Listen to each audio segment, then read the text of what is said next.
day something, something, and something. I'm sorry, I've been doing a terrible job at keeping my videos updated. But I still have been doing new things every day. I'm just not going to tell you about all the new things that happened this weekend because I'm going to interrupt this weekend to tell you a story. Last week, I went out with some friends and we went to a bar and grill. I got there and couldn't find them, so I go out to the patio. Mind you, I am the only black person in this entire establishment. So I go out to the balcony, and there's a whole table full of white guys that are 60 plus, older guys, smoking cigars. Is that how you hold a cigar? Well, I don't know. Let's pretend like they were holding it like this. Okay. So they're holding cigars, and one says, "Hey, didn't you just win a gold medal?" What? I do not look like Gabby. Okay. So the next guy, taking it even further, says, "So are you going to do the splits for us?" What? And then the next guy, taking it even further, says, "Oh, there's $1 in it for you." Imagine my horror at this moment with all of them speaking to me in this way. I can't find my friends. I'm like desperately calling them. They're like, "We told you we're coming." Like, no, I need you to come right now. But it just really got me thinking because I do bar promos. And this weekend I did four. I went to four different bars between Friday and Saturday. And the fact that I went out and did four bar promos and was not once called a stripper is a new thing that happened to me this weekend.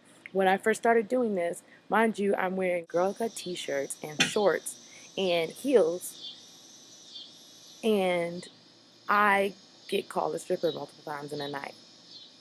Why is this? What is this? I can't do the other side. At one of the bars this weekend I went to, I had so much fun. And I had so much fun working that after I worked, I went out to the car, changed shoes, got my purse, and came back in and hung out with the folks there.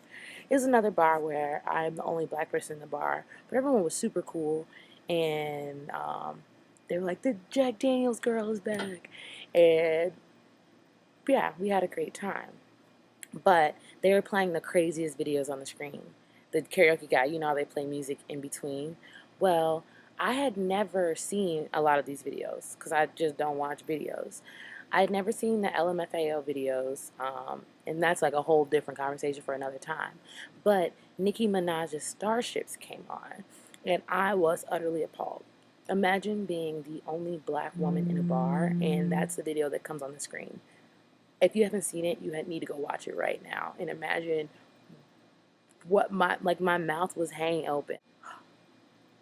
And the bartender was like, "What? You haven't seen this before?" No, I have not seen it, and I'm glad for it. But it started making me think a little bit more about why, when you have a bar full of non-black people, and then the only black girl there gets called things like a stripper or other offensive names, or, just because when you look at the media, what sort of images do you see of black women? If a white guy, a lot of times I've noticed this here, if they're attracted to a black woman, it's kind of strange. It's like a mental thing that throws them off a little bit.